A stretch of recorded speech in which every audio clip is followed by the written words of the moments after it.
Hello, I'm Isaac Hayes III, founder and CEO of Fanbase. Listen to what I'm about to tell you. The window to invest in Fanbase is closing. We've raised over $10.6 million of our $17 million goal. That means there's room for less than 6,370 people to invest in Fanbase for the average amount. The minimum to invest in Fanbase right now is $399. That makes you an owner in Fanbase today. Go to startengine.com/fanbase to invest. Why? Because current social apps have taken advantage of users for far too long, with content suppression, shadow banning, harmful racist content, and no real tools for monetization and equity. Fanbase has over 1.4 million users and counting, allowing anyone to reach all their following and monetize their content from day one. Social media is the new TV, and whoever owns the apps that distribute that content have the opportunity to own potential billion-dollar companies. While big platforms with uncertain futures are failing to serve their users, Fanbase is stepping up to fill the gap. Don't wait until it's too late. Invest now, invest for yourself and your future. Go to startengine.com/fanbase and own the next generation of social media.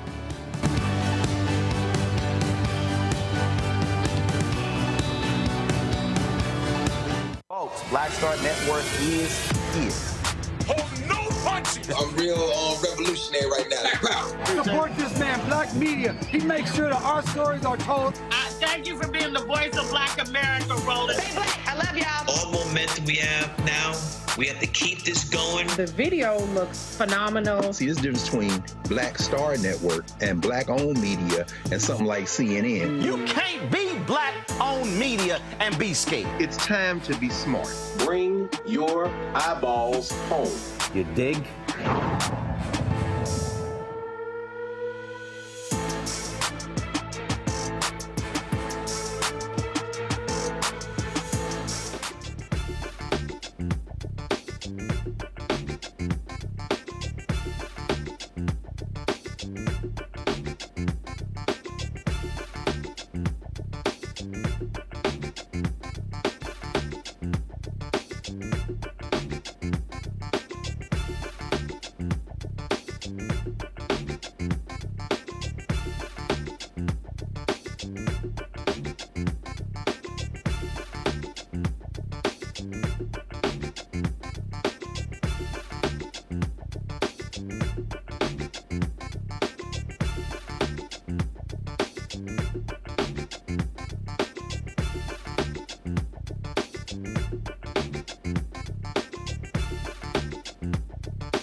Hey, folks, today's Thursday, July 3rd, 2025. Coming up on Roland Martin Unfiltered, streaming live on the Black Star Network.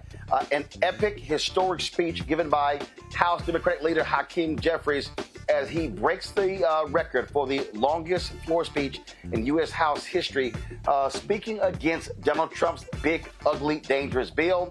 That did not stop Republicans, though, from passing the bill. We'll show you some of what Jeffries had to say and talk about really what he laid out, I believe, is the campaign focus for Democrats in 2026. Also, on today's show, we'll talk to the attorney representing the family of a 18-year-old black Alabama man gunned down by police. The family's demanding the video be released.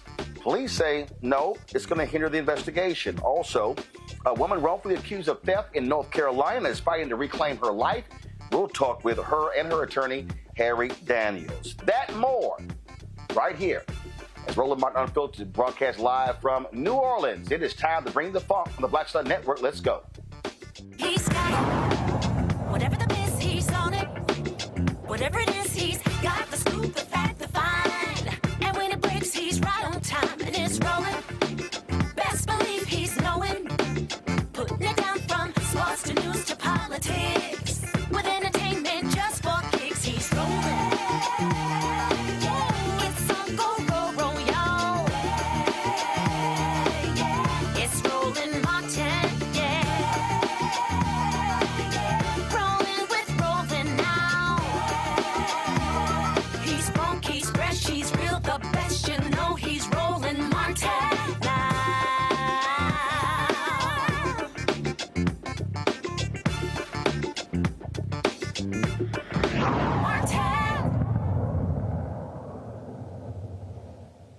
Folks, the family of Jabari Smith would be celebrating his 19th birthday today, except he was gunned down by cops in Homewood, Alabama on June 23rd. Police claim that Jabari reached for a gun during a scuffle over marijuana possession, but the family says that simply is not true. A witness says that Jabari was unarmed and shot in the back. Now, for 2 nights, protesters have filled the streets in Homewood, Alabama, calling for justice and the release of the officer's body cam footage. The family's attorney has filed a petition requesting that a judge make the evidence public, but the authorities say releasing that video could hinder their investigation. Joining us now is civil rights attorney Leroy Maxwell Jr., representing the people's family. So, Leroy, we've done these stories 1,000 times before. And when the video exonerates the police, they are real quick to drop the video, but they're saying that it's going to hinder the investigation. I'm confused. How? It either shows us what happened or it doesn't. I agree with you, Roland, and I appreciate you having us on. You're right. Typically, whenever these things happen, and you know as well as I do, they release the videos right away with a sense of urgency to clear their officers. But in this situation, the family's demanding it, the community's demanding it. Everyone's demanding the video because we kind of have an idea what's going to happen. And I think what they're doing right now is preparing for the backlash. Okay, so I laid out the story here. So what happened? Where did they stop him? Why did they stop him? Just explain to us what actually took place.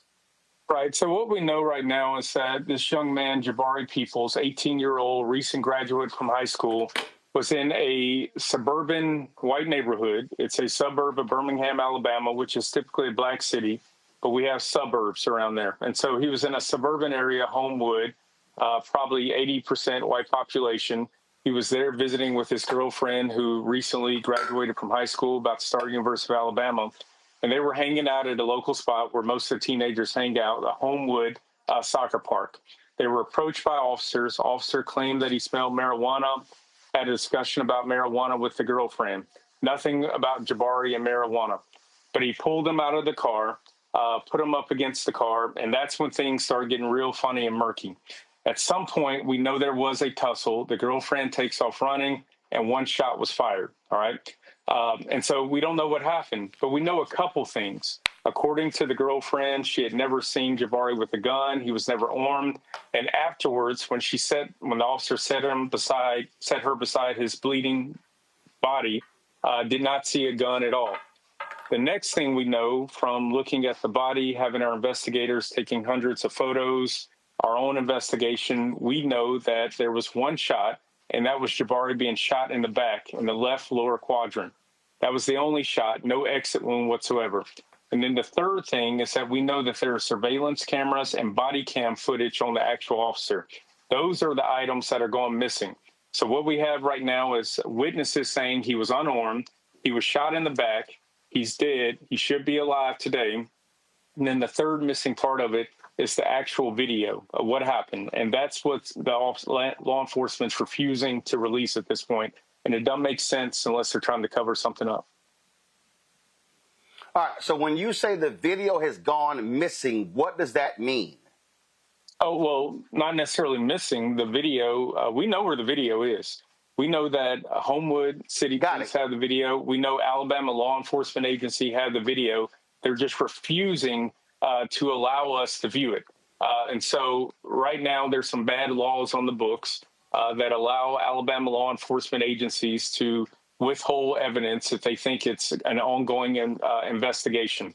Now, we know, ongoing or not, in these situations, police always release the body cam footage if it's exonerating.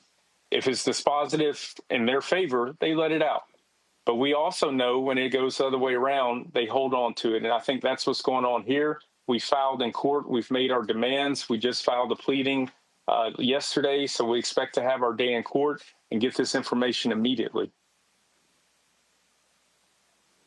And so, first of all, we've done so many of these stories beforehand. When you talk about these laws in these states, they have requirements. In fact, you got Republicans who have been trying to pass other laws in other states that restrict the release of any footage, regardless of a situation, and some even compel a judge to sign an order for the video to be released. Right, and Alabama is one of those states as well. We recently had some legislation pass, essentially said the family, whenever there's a police-involved shooting, the family has the right to access and to view the body cam footage. However, that access is denied if there's an ongoing investigation. It does not allow access to the media. It does not allow for a FOIA, Freedom of Information Act, to see the video. It basically puts a ton of restrictions on it, but has a small little caveat that says a family can view a video, but then has a rule of 15, 20 reasons why they cannot. And it's easy for them to enforce that anytime they want. And on top of that, Alabama's one of the states that just passed one of those additional immunity bills that not only give officers qualified immunity, state agent immunity. Now there's an extra level of protection of immunity that they have in these sort of incidents. So in Alabama, we have one of those double whammy states where on the surface, they give you the idea that, hey, family could look at it. But in reality, all the bill does is codify exactly what it is that you cannot do and what it is the officers can use to prevent the family from actually watching the footage. You said he was a recent high school graduate, and he's in this. He was visiting his girlfriend. Have there been any previous issues with police in Homewood? Yeah, so Homewood has a long string of incidents this area, like I said, these suburban areas around there. I think what Black folks got to understand is that even when we are in these situations, when we feel comfortable, we're actually still behind enemy lines. And the reality is they don't want us there, all right?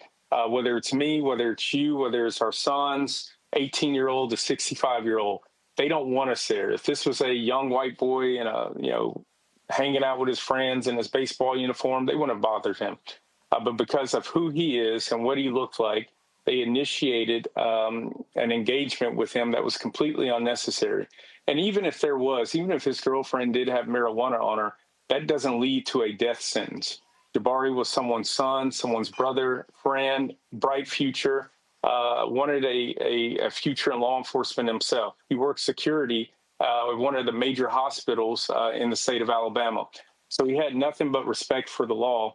But no matter how much respect he had for them, it wasn't returned on to him. And we always pray that our sons make it back home. And he was one that didn't make it back home, and it was senseless. Obviously, because of what you just described, you said this homewood is a largely white suburb. I have to ask the question: girlfriend, she African American or she white? She was African American. This was a dynamic. This wasn't a situation of a white girl and then a white cop, black boy. Wasn't anything like that. That's why I was asking the question. No, it wasn't that situation. This is a black couple minding their own business out there in a park where teenagers often are. If you go to the park right now, it's littered with teenagers hanging out as teenagers do. School's out, or if it's a Friday night or school's out, they hang out in parking lot, not doing anything wrong. If officers wanted to arrest every single kid or bother every single kid that hung out in the parking lot, enjoying their time, enjoying their summer, the prisons would be full of folks. But they don't do that because it doesn't make sense. This was a black couple enjoying themselves. But even when we try to, enjoy ourselves or be to ourselves, they won't let us be. Whole lot to unpack here. Black Lives Matter grassroots, they've been protesting. They reached out to me to talk about their involvement as well. So you really have a lot of intensity going here from people demanding justice. Oh, yeah. We have a lot of movement here. We're blessed to have the support of Black Lives Matter, other organizations who have stepped up and stepped in for the family. And really, we're doing everything we can. And I appreciate all the protesters, all the activists who are involved with this, because all too often it's just the families and the lawyers trying to fight this thing out. But we're in a really good situation right now with a lot of support, and we're moving boots on the ground, trying to make something happen. All right, then. We surely appreciate you joining us. Keep us updated what happens next in this case. Thank you. Thank you so much for having us. I appreciate you. All right, folks, got to go to break. We come back, introduce my panel. We'll talk about other news of the day, including the catastrophic bill that was passed in Congress today by the United States House after a marathon speech by House Democratic Leader Hakeem Jeffries. That and more next on Roland Martin Unfiltered on the Black Star Network. This week on the other side of change. Mass incarceration, Trump administration is doubling down on criminalization, and how it is profitable. And there's something really, really perverse about saying that we need to put people in cages in order for other people to have jobs. Like, that is not how our economy should be built. Only on the other side of change on the Black Star Network. The next Get Wealthy with me, Deborah Owens, America's Wealth Coach. Less than 5% of the top executive positions in corporate America are held by women of color. We know it's not because of talent. A recent study says that it's microaggressions, unconscious bias, and limited opportunities being offered to women of color. On our next show, we're going to get incredible advice from Francine Parham, who's recently written a book sharing exactly what you need to do to make it up into the management ranks and get the earnings that you deserve. I made a point to sit down And I made a point to talk to people. And I made a point to be very purposeful and thought-provoking when I spoke to them. That's right here on Get Wealthy, only on Black Star Network. Hi, I'm Dr. Jackie of A Balanced Life. Think about the men in your life and ask yourself these questions. Who are their male role models? Who can they turn to for advice to learn about what manhood is all about? On our next show, we talk about why male mentoring is so important to men of all ages. Actor Dondre Whitfield leads an all-star cast and panel to answer these and many other probing questions. A woman can't teach you how to be something that she's not. That's on the next A Balanced Life with Dr. Jackie on Black Star Network. Next on the Black Table with me, Greg Carr. A very different take on Juneteenth with the one and only Dr. Sunyata Ahmed. We'll explore the amazing foods, remedies, and rituals that are a part of our history and the Juneteenth holiday. So it's our responsibility to return the healthier version to our folks instead of just the red liqueurs marketed to us, the red sodas and the other things. I mean, why does the Kool-Aid man have to sound like Louis Armstrong? He's like, oh yeah! Oh, yeah, all right.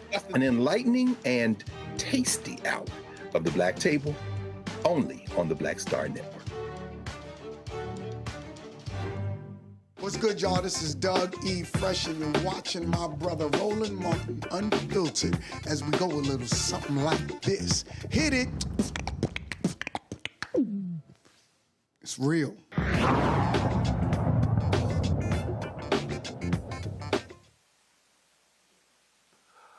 All right, folks, it's Donald Trump cooking the books. The June jobs report is out, and it's weird. The U.S. economy, according to the Bureau of Labor Statistics, added 147,000 jobs last month, beating expectations. Unemployment rate dipped to 4.1%, the lowest since February.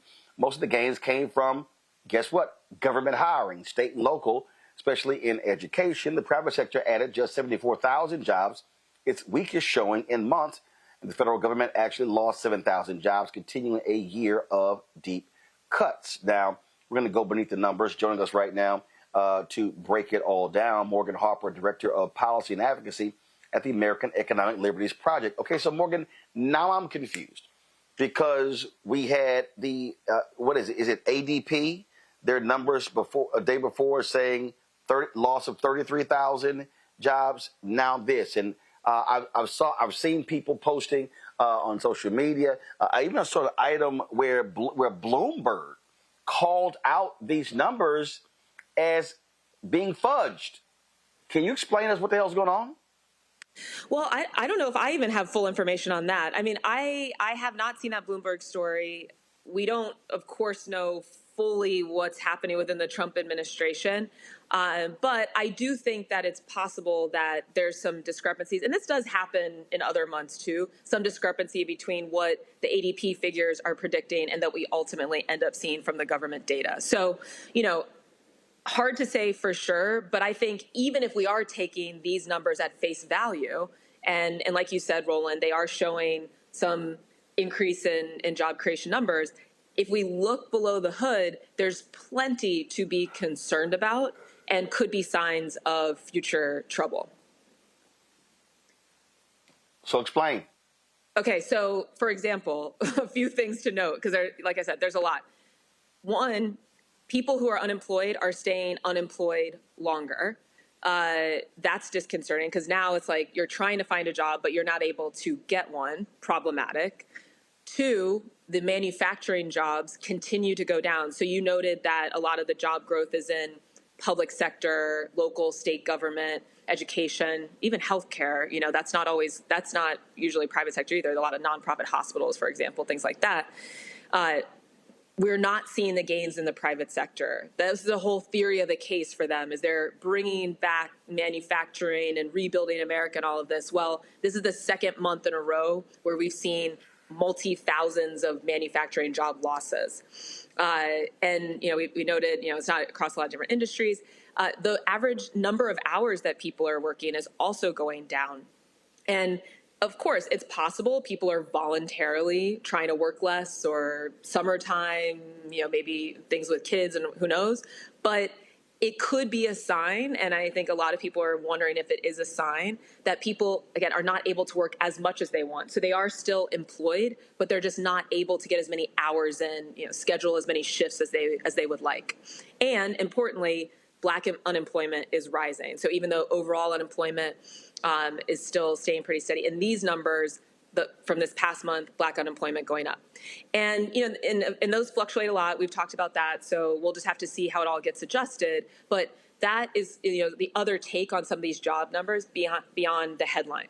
The other thing I would note is there's a whole category of knockoff effects that are happening throughout, because of other policy decisions or other indicators that might not be directly connected to this jobs data that comes out every month, but are also signs of trouble. And that would include things like layoffs. Microsoft, for example, just announced that they're going to have I think this is their third round of layoffs over the last few months. This latest round, 9,000 people that are going to be laid off in Microsoft. A lot of the tech companies have done layoffs, and we're starting to see, more of this, not just in tech, but also in other industries as well. We don't need to explain that. Layoffs are not good and mean less money in people's pockets. And based on some of those other factors we were just discussing, it might be harder for people to bounce back if there isn't as much private sector hiring going on. And actually, I think the job cuts we're seeing, it's among the highest levels of layoffs, job cuts we've seen since the pandemic. But as we know, the pandemic was a very unique time. So to be getting anywhere close to starting to match what was going on during the pandemic could be just the beginning, the brewing of an economic crisis. And of course, we see tariffs. You have the chair of the Federal Reserve, Chairman Powell, who has said that they would have cut rates by now if Donald Trump's tariffs were not going to go into effect. And again, you got Republicans who are sitting here just crowing and how great and wonderful these things are. We saw what happened today with this bill that was passed that's going to be signed into law tomorrow. And we've already had one hospital in Nebraska announce they're going to shut down because of what's happening with Medicaid. And so while they are cheering and proclaiming things are wonderful, we are about to have a serious economic problem. Yeah, I think that's a great point. The tariffs we talked about, that still just continues to be a huge source of uncertainty. And look, that connects to why we're not seeing more job growth in private sector. A lot of private sector companies are just saying, we can't move in this environment. We don't know where things are headed. Even if they don't keep all of the tariffs, the increase in certain level of tariffs is going to impact their ability to maybe replace some of their supply, given that we're not seeing the administration pair these tariffs with domestic investment and diversify the types of suppliers that are available. And you're absolutely right, Roland. The big bill, I'm not going to use the term beautiful because it's actually offensive to even apply that word to what's going on here. These are really aggressive cuts that are going to hit at the heart of not just people's economic lives, but actually their whole existence and as human beings. With some of the cuts that are happening to healthcare, and that's going to have a big impact too. Premiums likely to go up. We could see further consolidation in the insurance industry. That is never a good thing for bottom line access to healthcare and also controlling costs. And then the immigration. What are they choosing to fund?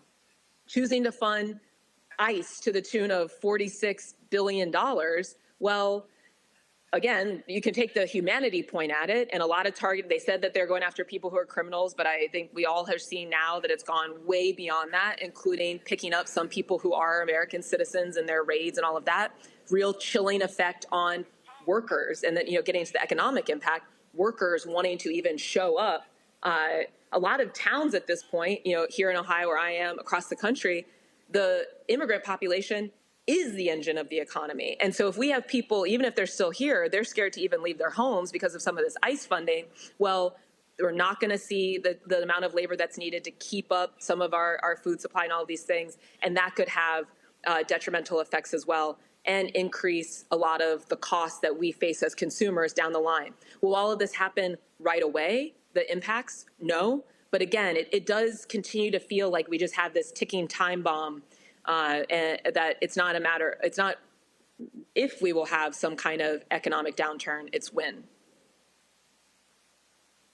I want to bring in my panel while we're having this economic discussion. Let me bring them in right now. Dr. Nola Haynes, Georgetown University School of Foreign Service. Joining us from D.C., Dr. Greg Carr, Department of Afro-American Studies, Howard University out of D.C., Eugene Craig, CEO, X Factor Media, Inc., out of Baltimore. The thing here, and I want to start. I want to start with you, Eugene. We saw what happened today. The passing of this bill. Only 2 Republicans voted no. 10 Republicans voted no. They held the vote open for a very long time in order to procure those 2 votes. They wanted this bill to be voted upon in the dead of the night, but Democrat leader Hakeem Jeffries said, nah, that ain't going to happen. Y'all going to have to sit here and listen to all of this. I'm going to play some of that later in the show. And again, they're jumping up and down saying how this is just going to create this new golden era of economics in the United States. But they are actually putting this economy in peril with their actions. Yeah, so I'll say this, right? I don't know if you're coming to me. I had a disconnection for a second. Yes, you. The thing is this, Roland. They're putting the economy in peril. The Fed chair has already said that we would have lowered interest rates if not for tariffs, right? And the one thing that's definitely going to come out of this is an increase in tariff, is an increase in interest rates. Because, hey, we're going to run deficits, we're going to run debt up, and the debt's going to be monetized. Part of the issue that Republicans take advantage of every single time they get power is that the American public doesn't understand the relationship between government spending, taxes, and how that affects their everyday lives when it comes to things like, hey, your interest rate that you're going to pay for your mortgage, or interest rate for your credit card, or interest rate that you're going to pay on your car payment, or the lack of interest rate that you're going to get on your savings, right? And how inflation itself is an invisible interest rate that you may not see on paper, but you feel every single day. And so the austerity that was just passed today is going to head to the president's desk is going to do nothing but hurt the American people. Shout out to Congressman Massey and Congressman Fitzpatrick. It must be noted, Brian comes from a pure purple district and voted, his conscience to protect his constituents. Talking about Brian Fitzpatrick. Also of note, that's where we held our second and final Republicans for Harris rally in his district. So he comes from a district that Vice President Harris won. But the rest of the Republican caucus, shame on them. The members from North Carolina and Georgia and Alabama, there isn't a Republican member whose constituents is not going to be directly affected by this. But, in their eyes, because, hey, a lot of these cuts won't take place in 2026, they think it's all, fun and dandy, and then that they can blame the Democrats when they come into effect. But at the end of the day, they voted to harm the people that put them in power and office. The thing here, as we look at what has happened, and Nola, as I said, this hospital in Nebraska, rural area in the district of Nebraska, Congressman Don Bacon, who announced that he was not going to be seeking re-election. So he didn't owe Donald Trump anything. So what did he do? He voted for the bill. Already, this hospital leader saying, sorry, Medicaid cuts, there's no way we survive. Those people now are not going to be able to have health care there. This is the reality, what we're dealing with. That is going to be detrimental to the economy. Absolutely. And we've seen this pattern before. I remember being home in New Orleans for the Mardi Gras when COVID was happening, but the first Trump administration decided to tell Louisiana, to tell New Orleans that it was safe for Mardi Gras to go ahead. And a month and a half later, 14 members of my family died. So we have a pattern where Trump thinks that if you pretend that the thing isn't happening, or if you shove it in a box long enough, you can somehow be delusional enough and convince other people to be delusional as if the thing isn't happening. With the jobs report, listen, something is very fishy here. As an academic, I can tell you across the board, there are hiring freezes. I cannot tell you how many emails Georgetown have sent talking about we don't know what's going to happen.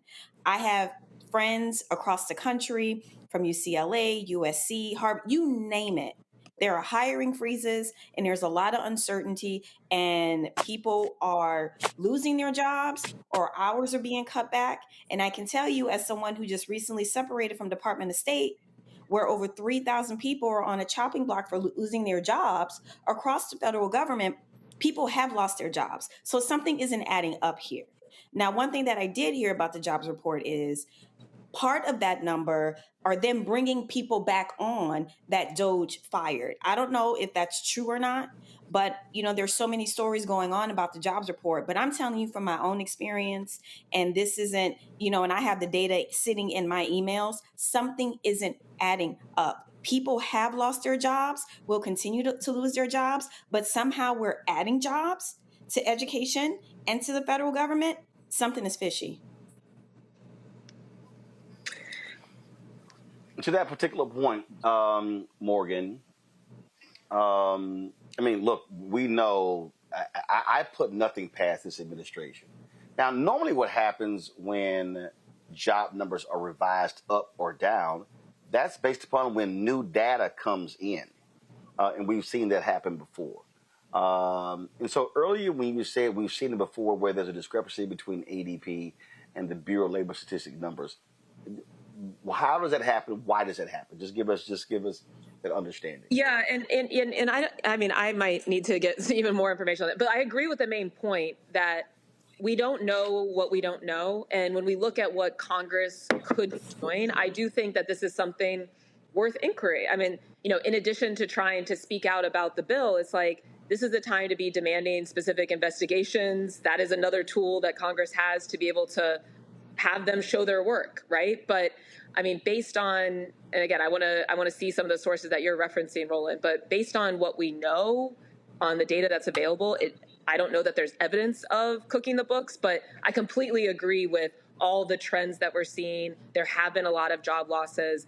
And if there's something going on with what data is actually being released to the public and it's not in its accuracy, then we need to be ringing the alarm on that really quickly. But at the end of the day, here's another thing that we should probably all be focused on doing is showing the impacts already that are being felt. And I think we're seeing this. Food banks are already having a hard time keeping up with demand, and they know that they're not going to be able to continue to get the same level of resources that they've received before. Roland, you were referencing, the rural hospital that's announced that they're going to close. I mean, there are a lot of institutions across the country that rely almost exclusively, if not majority, on Medicaid patients, and knowing that those resources aren't going to be available. So uplifting those stories, telling what the impacts are, and how it doesn't necessarily jive with the official picture that's being presented by the government data, again, whether true or completely accurate or not, I think is going to be very, very important as quickly as we can. Greg, what was really interesting here, when you talk about this particular bill, Republicans put a lot of this stuff to hit in 2027 after the 2026 midterms. To Morgan's point right here, but we know there are immediate things going.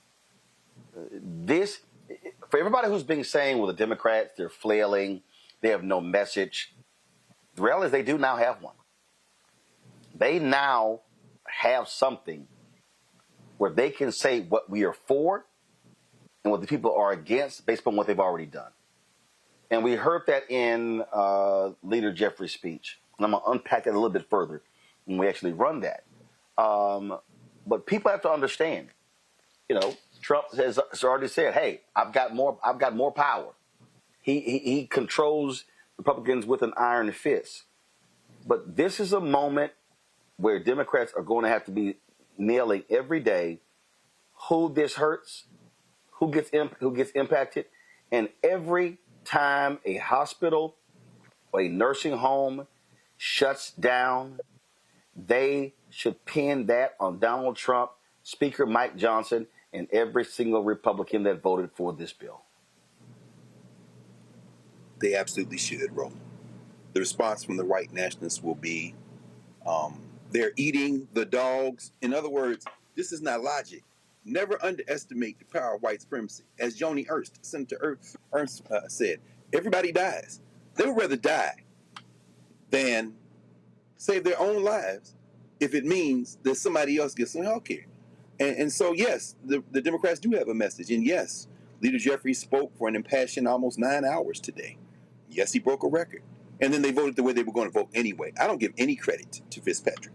Thomas Massey, who built his house with his own hands, is always going to do what he's going to do. He ain't scared of them. Fitzpatrick, after voting to advance voting to advance legislation, left the House floor in the middle of the night. Why? He know he's not going to win re-election. He need to roll over these white nationalists like the sea.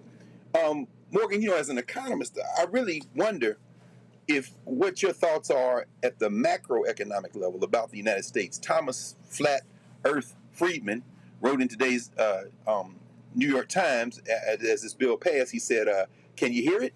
That loud roar coming from the east?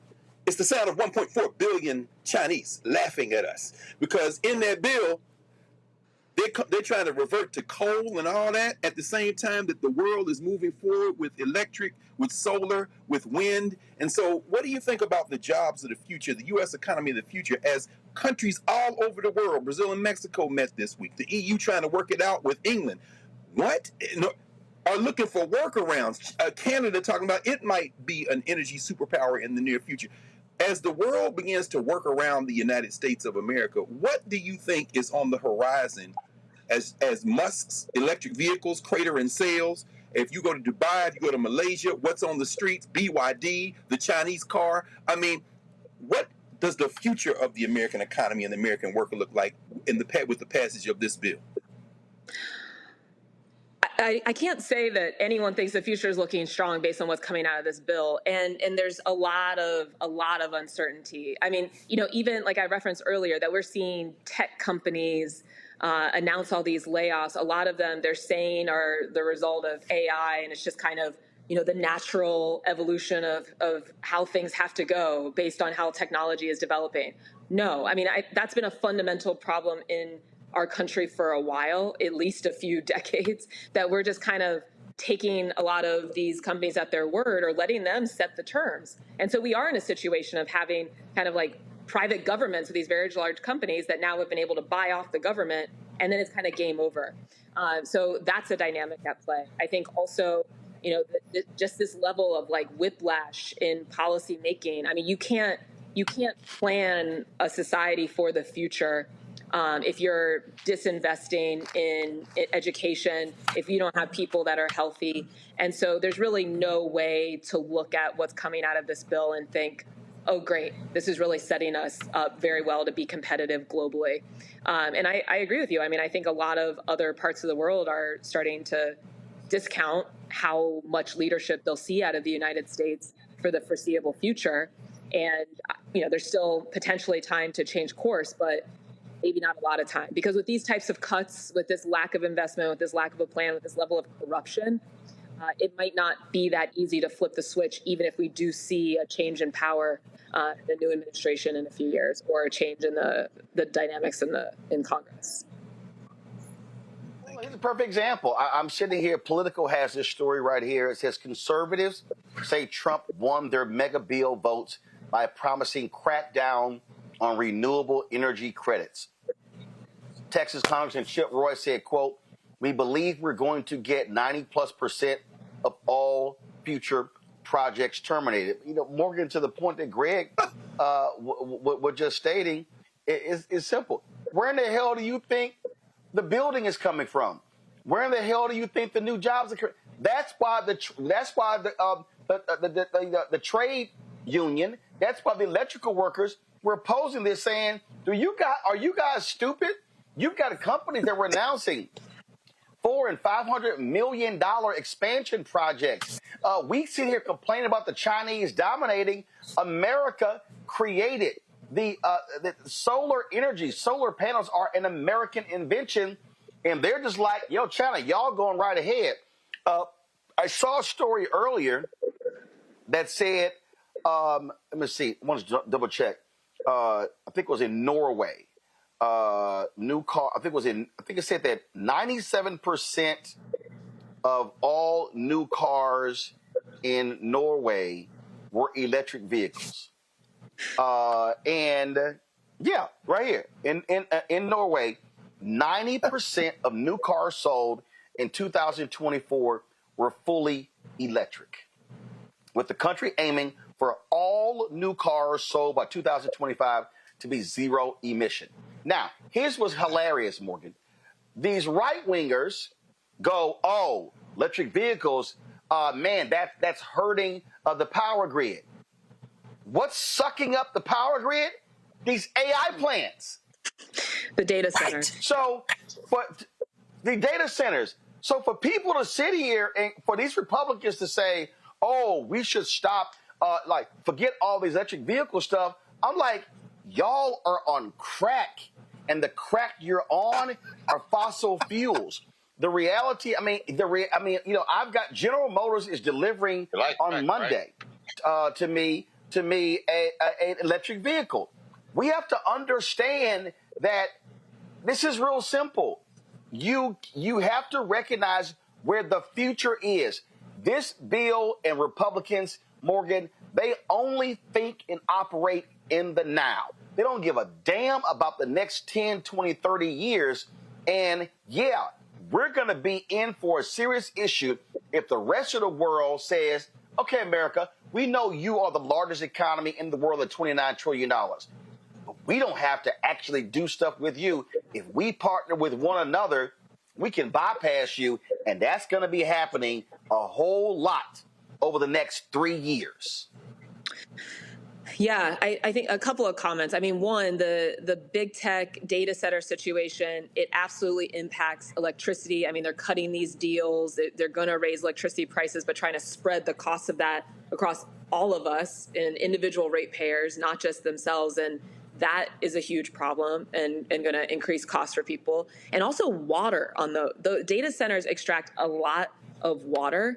And that's another part of the utility story that isn't always talked about, but increased water bills for people, getting shut off, not having access to basic services. Does that sound like a modern country to any of us? I don't think so.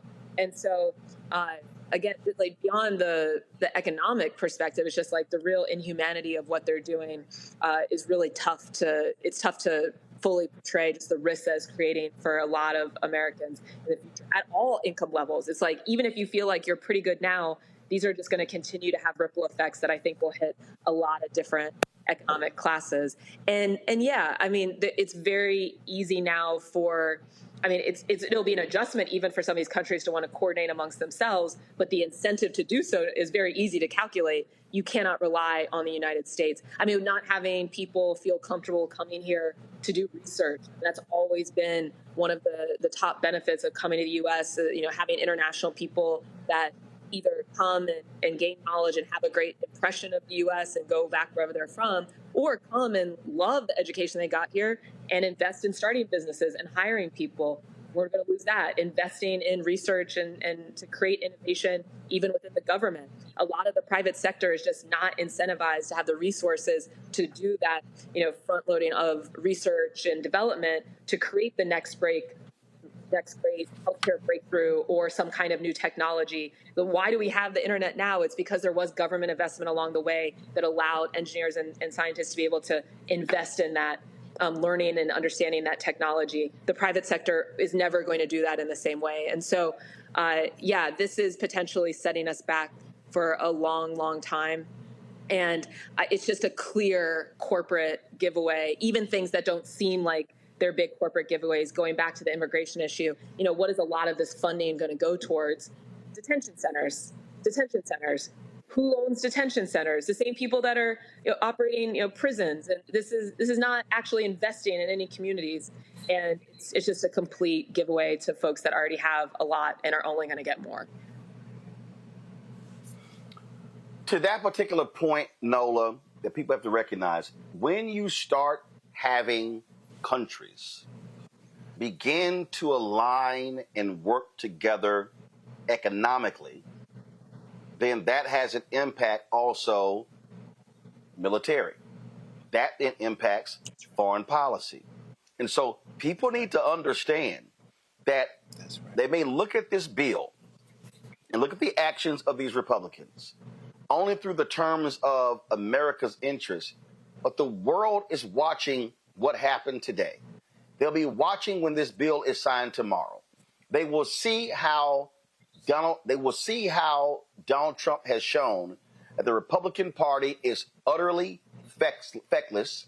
They are unwilling to hold him accountable. They're allowing him to do whatever it is they want to do. So the world is watching and seeing that there literally are no Republican guardrails to stop a madman from doing whatever it is that he wants to do. And they are going to respond. And it's not going to be the way that we think it always has been with our so-called allies. Absolutely. The world is watching, and in many countries around the world, they have great health care. I've been sick multiple times in different countries and left those hospitals without having to pay a bill as a non-citizen. And here we are stripping very vulnerable people of their health care. And to your point, Roland, I'm glad that you kind of drew the intersection between what happened today with that bill and also with our insecurity. What's very clear to me is that this administration is not interested in being the leader of anything other than in defense, right? And we saw an example of that when they bombed the 3 nuclear facilities in Iran. The next day, Hegseth said, deterrence is back. So that tells me, as a professional, as a security and defense professional, oh, okay, so we're doing away with diplomacy. We said screw you to our allies and our partners. And we think that having the biggest, baddest military, which we already do, but to have it even bigger and even badder, then that's going to be the answer to everything. That we are going to scare people into some sort of submission versus wanting to do the things to lead in climate, to lead in energy, to lead in human rights. We have completely walked away from all of our values in favor of deterrence. So what that is going to do, that's going to increase an arms race around the world. And there's already evidence of this happening. In space, where I spend most of my day in space security, we are going to see a huge buildup, an arms race in space, and that's also going to happen here on Earth. So all of these things, they snowball, right? So we can't trust the United States. We can't partner with them. They're no longer our allies. Therefore, now we have to think about defense and offense in a way that, insert country hadn't thought about before. Look at what this administration did with Ukraine. They completely sidestepped Congress and refused to send Ukraine the weapons that was already allocated to send to Ukraine. We are beyond the pale here. No one can trust us. Who's going to want to do business with us? And the last thing I will say is the one thing that this administration has done, as it's done many things in its 6 months, it has now positioned China to be the number 1 superpower in the world. Yes, I said Absolutely. And I'm going to tell you why. Absolutely. Because that's right. They understand the gap, the diplomacy gap that we've left. That's right. And they are absolutely stepping into that gap. Now, they may have, their own their end goals in mind. Every country does. But Donald Trump has ceded all ground to China. I said what I said. Yeah. Yeah. Where Roland go? Well, Eugene, these are, first of all, I'm right here. I didn't see that. You done? Eugene, there are far-reaching implications, and I just want people to understand that the economic piece we're talking about goes directly in line with military, with national security, all of those different things. And the world is recognizing, the world sees how shameful and dangerous, how much of a liar this man is. They forced Zelensky to sign a mineral rights deal, and now they're denying them weapons. And the whole point of the deal was to continue to supply weapons. The world will not be trusting the United States. The world will not believe things that we say economically. And folks had better understand and be prepared for that to happen. And look, Europe's responding, very strongly. They've decided that, hey, instead of relying on the American military-industrial complex that supplies with bombs and planes and ships and everything else. The EU said, look, we're going to build ourselves a bigger army, a better army, and we're also going to produce our own weapons. That's going to have a direct economic impact on American jobs here. One of the things that's often explained nowadays is, a lot of the aid that goes to Ukraine or goes to, any conflict that we decide to support on one side or the other is that, that's not necessarily money being dropped into those countries. It's, hey, the United States, the Pentagon essentially buying resources from American companies that are then supplying them to these regions in the world, whether it's Ukraine or, conflict in Africa or wherever. That's going to, so when Europe and other affiliate countries are deciding that they're going to produce their own rather than purchase from us, that's going to have a direct effect on American jobs, on American, military producers, folk that make bombs, folk that make bullets, and everything else in between. And it's a direct reflection of Donald Trump being in office. It's a direct reflection of the lack of leadership coming out of the current American presidency. And it's a direct reflection of the rest of the world having to stand up and stand in the gap in real time.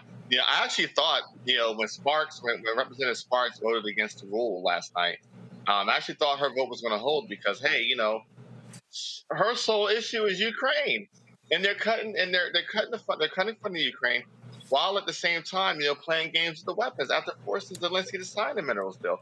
I thought that she was going to hold. I was wrong. I guess at the end of the day, Donald Trump gets what he wants. Well, Morgan, this thing is real. And again, folks just need to understand what we're going to be facing. And so it's a lot we're going to be unpacking once this bill gets signed. And then we start seeing the absolutely, and I'll say this, and I'm not being hyperbolic, this bill is going to drop an economic nuclear bomb on America, especially rural America, and be prepared for the orange and white tears to be flowing, because they're going to be looking like a bunch of those Latinos who were Latinos for Trump and saying, I didn't think he was talking about me.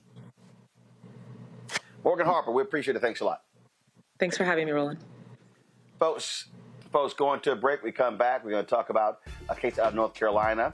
Plus, we'll play some of Leader Hakeem Jeffries' speech and break it down. I really believe that speech, that 8-hour and 44-minute and 25-second speech, literally is the blueprint for the Democrats to regain the House next year. I will explain. Folks, support the work that we do. Join the Breeden Funk fan club. Your contributions make it possible to do the work that we do and how we travel, the stories that we cover all across the country. If you want to support us via Cash App, please use the Stripe QR code. You see it right here. Click the Cash App Pay button to contribute. Check and money order. Make it payable to Roland Martin Unfiltered. Send it to P.O. Box 57196, Washington, D.C. 2003 7-0196. PayPal's R Martin Unfiltered, Venmo RM Unfiltered, Zelle. Roland at RolandSMartin.com, Roland at RolandMartinUnfiltered.com. We'll be right back. Next on the Black Table with me, Greg Carr, the enigma of Supreme Court Justice Clarence Thomas. What really makes him tick, and what forces shaped his view of the world, the country, and Black America? The answer, I'm pretty sure, will shock you. And he says, people think that I'm anachronistic. I am. I want to go backwards in time in order to move us forward into the future. He's very upfront about this. We'll talk to Corey Robin, the man who wrote the book that reveals it all. That's next on the Black Table, only on the Black Star Network. This week on the other side of change. Mass incarceration, Trump administration is doubling down on criminalization, and how it is profitable. And there's something really, really perverse about saying that we need to put people in cages in order for other people to have jobs. Like, that is not how our economy should be built. Only on the other side of change on the Black Star Network. Hi, everybody. I'm Kim Coles. Hey, I'm Donnie Simpson. Yo, it's your man Deion Cole from Blackish, and you watch Roland Martin Unfiltered.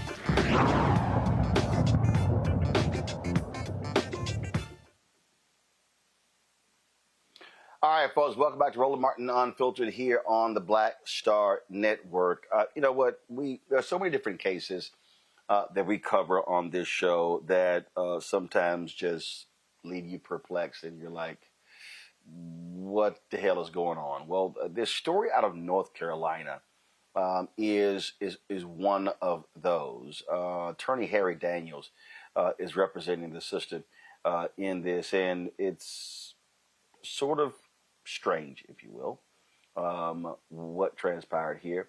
And so let me walk you through this story.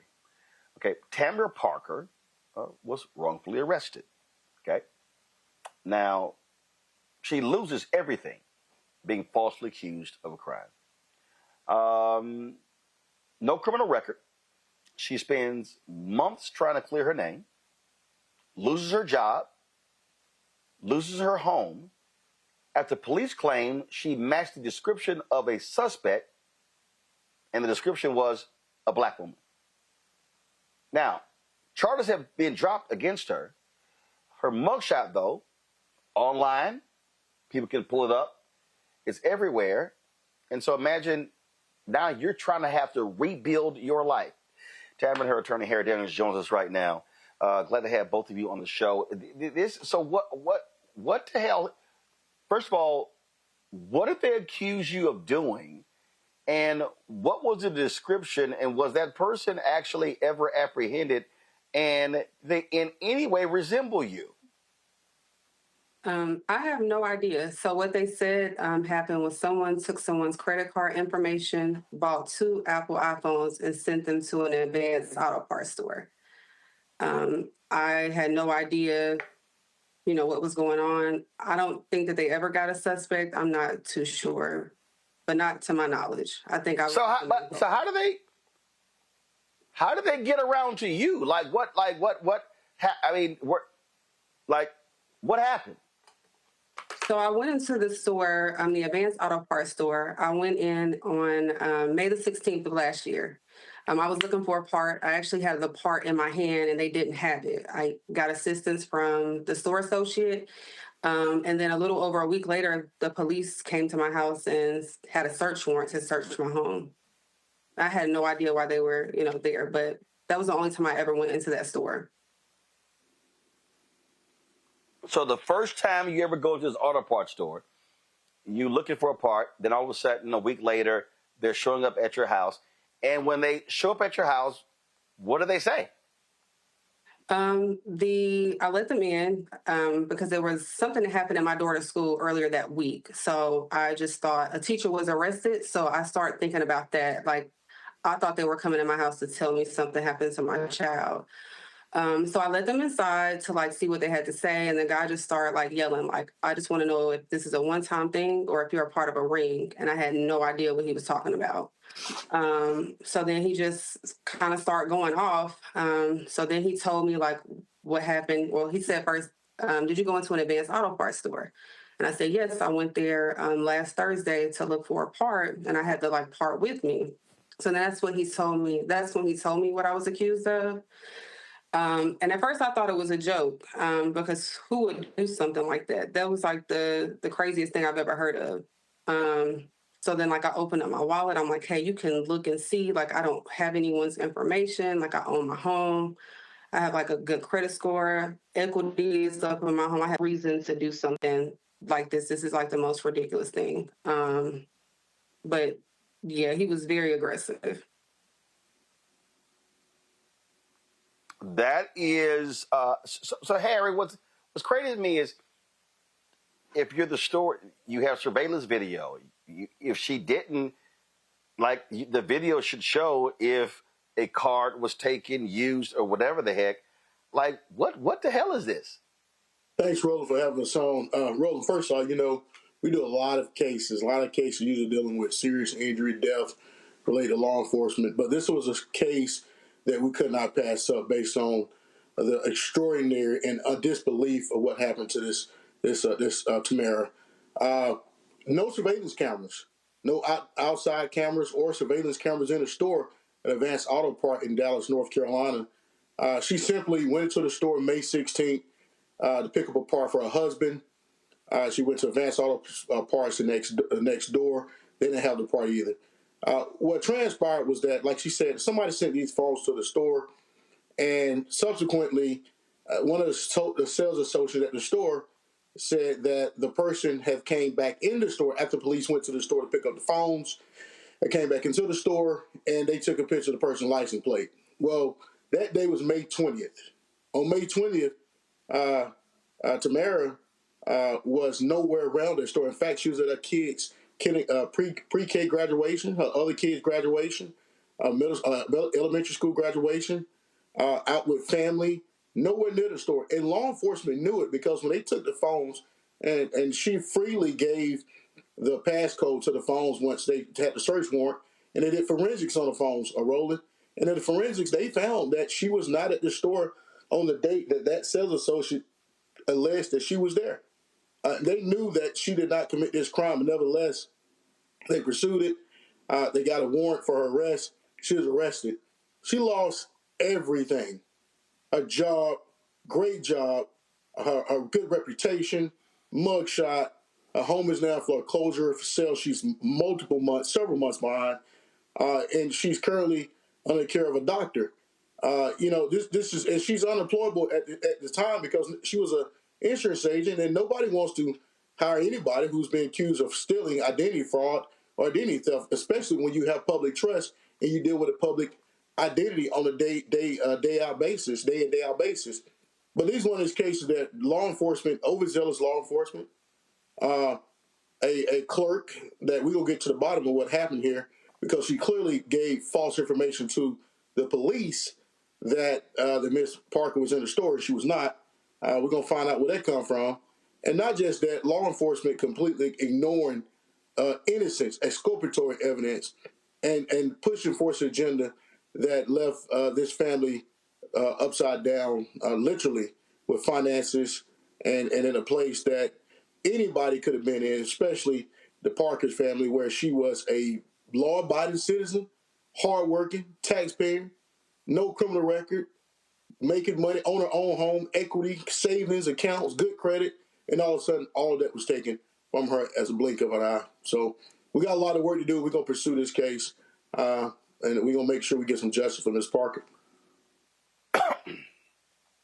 Tamara, how long did you spend in jail? It was only a few hours. On paper, it said like 15 minutes. When I went in, of course, I was talking like, hey, you guys have the wrong person. And they were just like, well, this detective, he doesn't make mistakes. He's the best. And he wouldn't be doing this unless he had solid evidence. And I'm like, he doesn't. So when they took me in, I just kept saying, like, you guys have the wrong person. But they did like the intake. I went and talked to the magistrate, and the magistrate said I can leave, like gave me the paperwork, said he'd unsecured bond. He even made a joke like, Ms. Parker, do you have a ticket or any speeding tickets? And I'm like, when I was like 19 or 20. And so he basically told me I was leaving. I didn't leave. They put me in a holding cell after the magistrate unsecured my bond and told me I could leave. Yeah, Roland, just to add this is, and the evidence and what I just told you and the facts of this case, it's not speculative. This is what is in the discovery, the criminal discovery. I'm not making it up. This is what the DA had, and once the DA reviewed this discovery, and a lot of times the DA don't review discoveries until they get an indicted case, he immediately dismissed this case with insufficient evidence. Dismissed it. We have the dismissal. We have the evidence to show, and we look forward to pursuing this case. And this goes to show that even when you're doing right, when you're doing good, you're doing everything good, you're not breaking the law, you're being a law-abiding citizen, and sometimes just being black in America is the only crime you committed. And this woman, her family, has done nothing wrong, and they are in a position where they need help, obviously, and we're here to help them and get some redress for them. All right, then. Well, surely we hope you are able to do that because, again, this is the last thing a lot of people would ever want to have to deal with. Thanks a lot. Take care, Roland. Thank you. Folks, we come back. We'll show you some of the speech, the record-setting speech of House Democratic Leader Hakeem Jeffries that took place this morning, wee hours of the morning, leading into almost midday. We'll show you that, but also unpack how I truly believe that he laid out the blueprint for Democrats taking back the House in 2026. We will show you that and explain next, right here on Roland Martin Unfiltered and the Black Star Network. Next on the Black Table with me, Greg Carr, the enigma of Supreme Court Justice Clarence Thomas. What really makes him tick, and what forces shaped his view of the world, the country, and Black America? The answer, I'm pretty sure, will shock you. And he says, people think that I'm anachronistic. I am. I want to go backwards in time in order to move us forward into the future. He's very upfront about this. We'll talk to Corey Robin, the man who wrote the book that reveals it all. That's next on the Black Table, only on the Black Star Network. On the next Get Wealthy with me, Deborah Owens, America's Wealth Coach, less than 5% of the top executive positions in corporate America are held by women of color. We know it's not because of talent.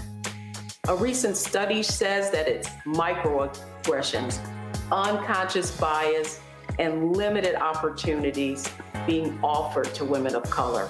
On our next show, we're going to get incredible advice from Francine Parham, who's recently written a book sharing exactly what you need to do to make it up into the management ranks and get the earnings that you deserve. I made a point to sit down and I made a point to talk to people.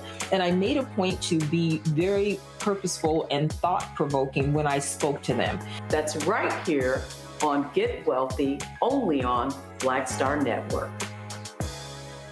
Hello, I'm Marissa Mitchell, a news anchor at Fox 5 DC. Hey, what's up? It's Tammy Roman, and you are watching Roland Martin Unfiltered.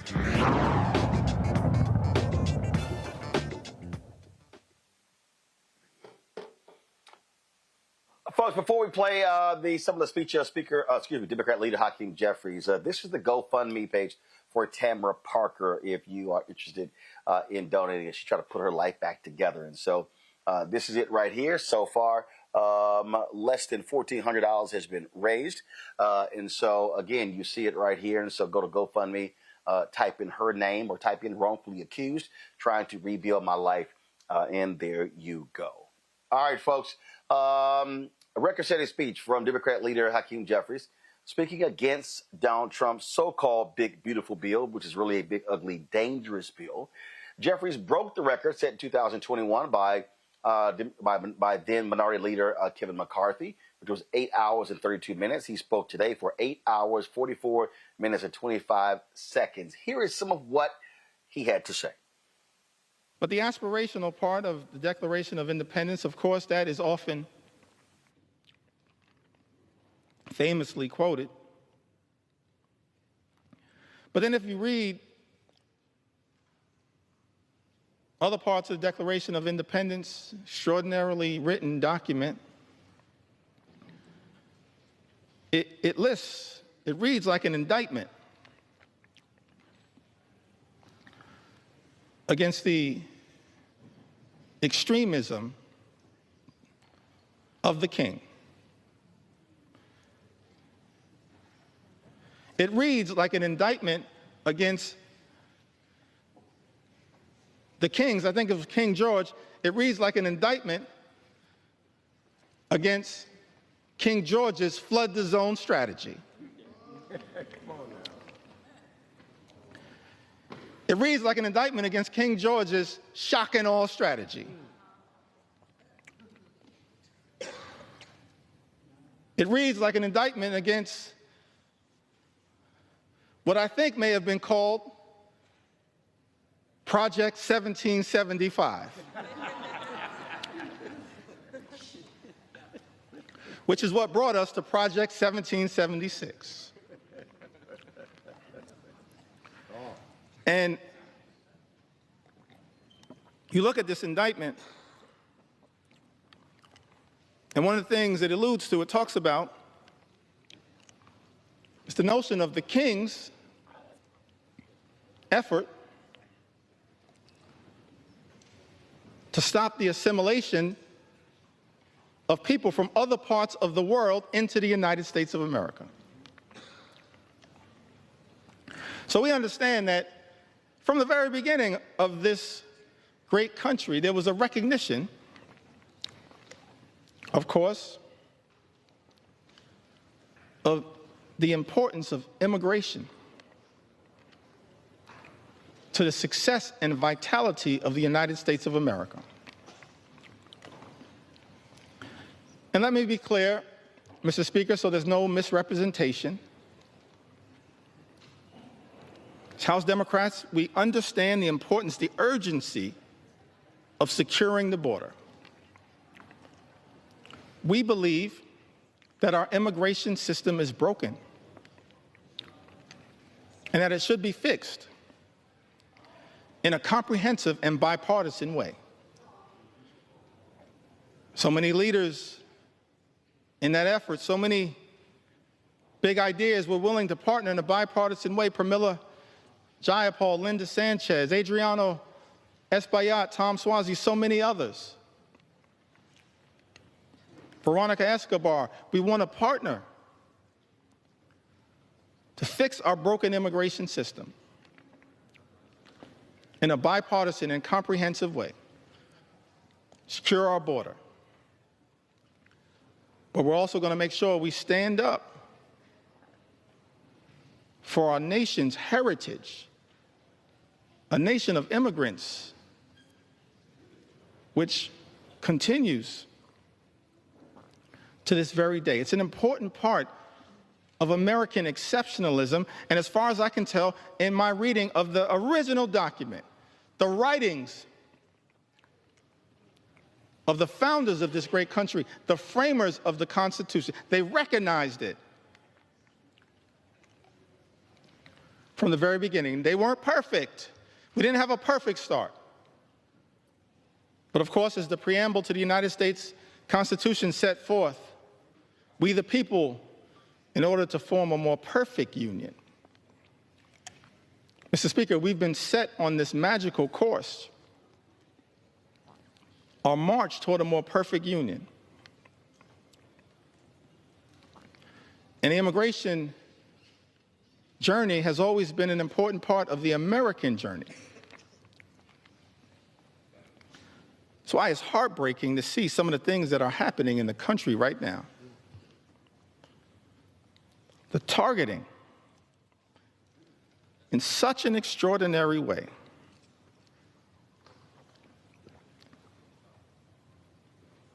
of law-abiding immigrant families, including American citizens. How can this be in the United States of America?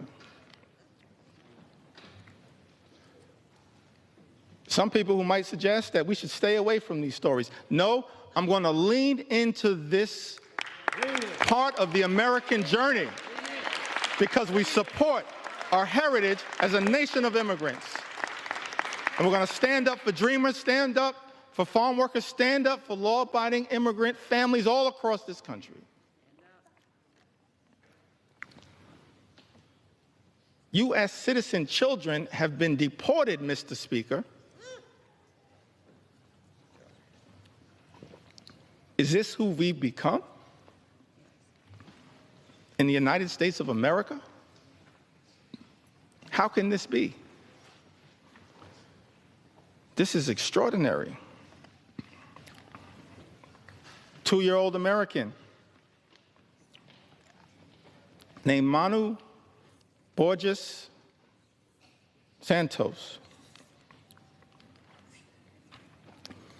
was born in Fort Lauderdale, Florida, in September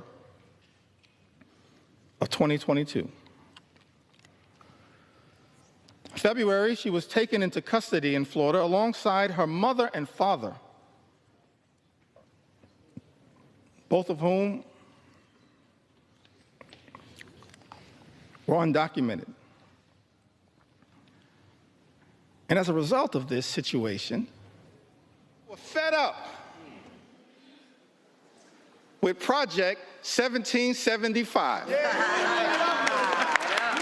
And so they implemented Project 1776. So I know that there are people concerned with what's happening in America, but understand what our journey teaches us is that after Project 2025 comes Project 2026. And you will have an opportunity to end this national nightmare as part of Project 2026. I love the framers. They gave us a blueprint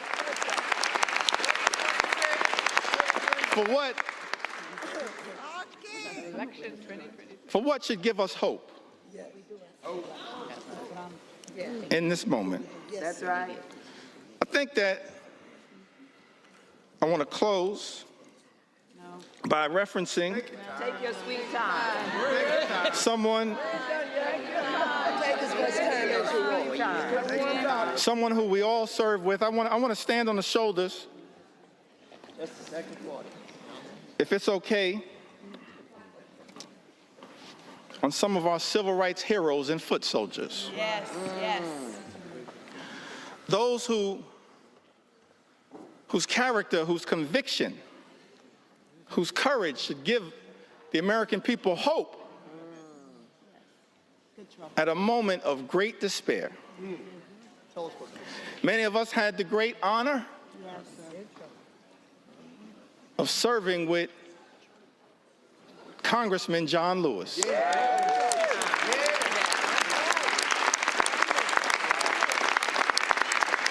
The great honor,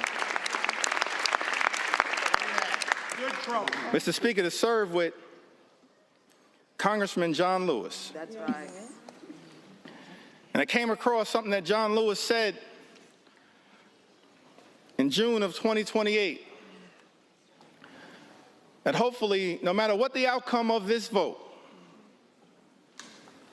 will give people some hope. Great John Lewis said, "Do not get lost in a sea of despair. Come on. Be hopeful. Say his word. Be optimistic. Yeah.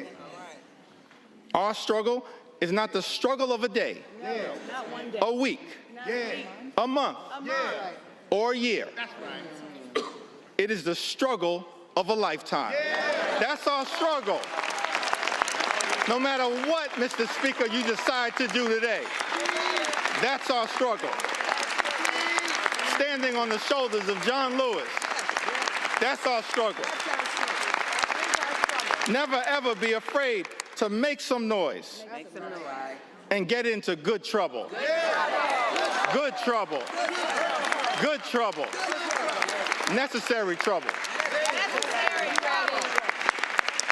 Standing on the shoulders of giants. John Lewis would often talk to us about his admiration for Dr. Martin Luther King Jr. Dr. King, who would refer to John Lewis as the boy from Troy. The boy from Troy. Now, what's interesting to me, that civil rights movement, we can learn a lot from it. Started December of 1955.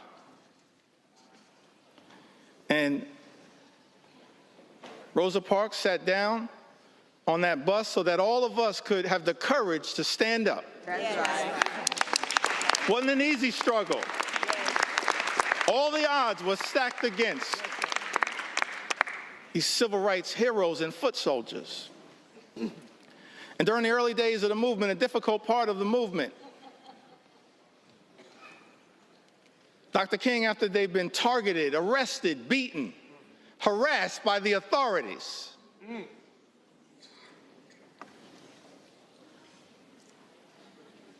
he traveled to Brooklyn, New York. Yes. Brooklyn.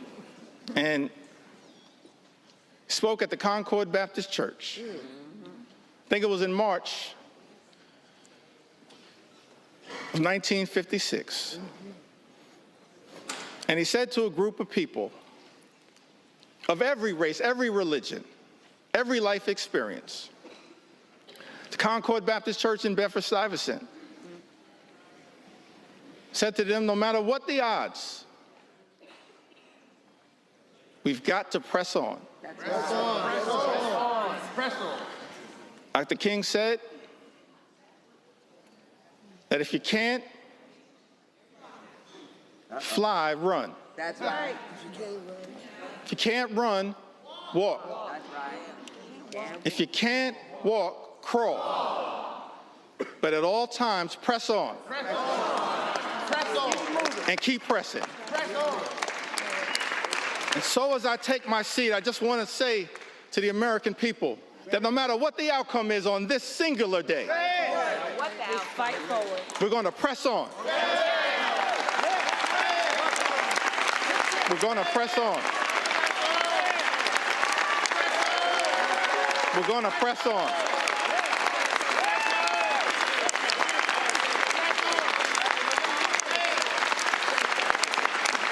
We're going to press on for our children, press on for our seniors, press on for our veterans, press on for our unions, press on for our farmers, press on for our dreamers, press on for working class Americans, press on for the middle class, press on for all who aspire to be part of the middle class, press on for the poor, press on for the sick, press on for the afflicted, press on for the least, press on for the lost, press on for the left behind, press on for the rule of law, press on for the American way of life, press on for democracy. We're going to press on until victory is won. I yield back.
From Massachusetts.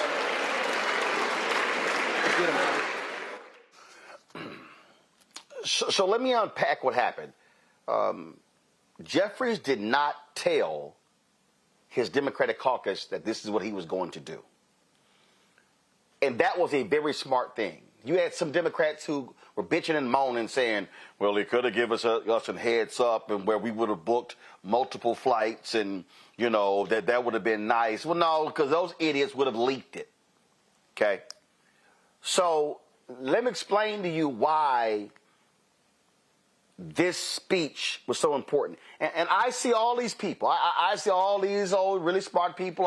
Folks all on social media, that was a waste of time. He was just up there. I mean, oh, my God, he's horrible. He's not shown any leadership. All that. All of that talking, all of that whining, all of that, all that. The reason they're wrong is that if you listen to this speech, and I listened to most of it, what he did was he literally laid out the Democrats' agenda to retake the House.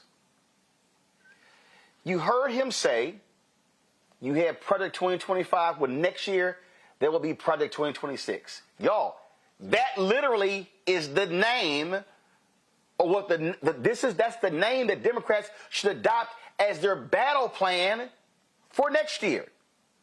So first of all, you call it Project 2026 because the project is to retake the House in 2026.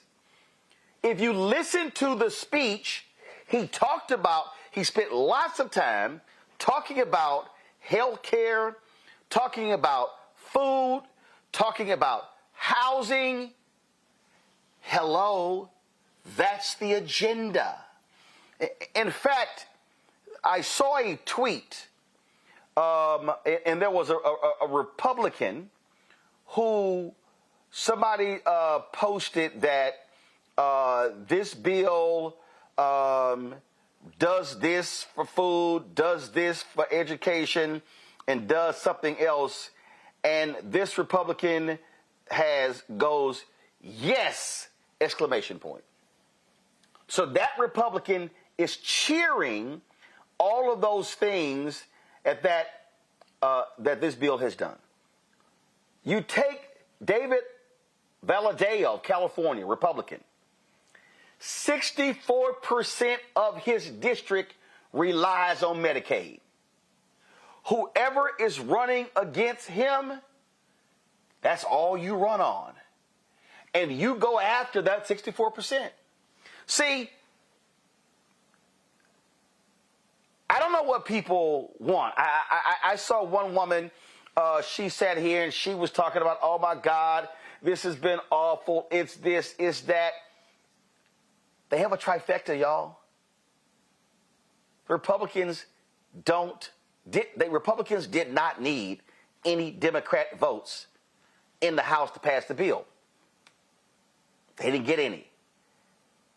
They used the reconciliation process in the Senate, which only required a simple majority and not 60 votes. Didn't need Dems. And obviously, Trump sitting in the White House. So for all these people who kept going, Democrats should have fought harder. Can you please tell me what in the hell? And I love when all these people say this. I would really love to tell me what meme, what graphic, what statement Jeffries or any of them could have posted or stated that was going to stop this bill from happening. See, a lot of the people who are complaining, a lot of the people who are so upset, a lot of those folk were the ones who were bitching last year and who were not focused on turning people out. One of the reasons that Vice President Kamala Harris lost is because Democrats didn't turn out. You had all these disaffected Democrats over the issue of Gaza. You had young folks who were upset by that. You had folks who said that Biden was too old. You had folks who said, oh, we shouldn't have had Harris. Oh, we should be focusing on transgender. We should be focusing on GEI. And you had Democrats who were just, oh, my God, it's awful. Things are bad. Where's this? Where's that? Where's this? Yet Republicans got in line.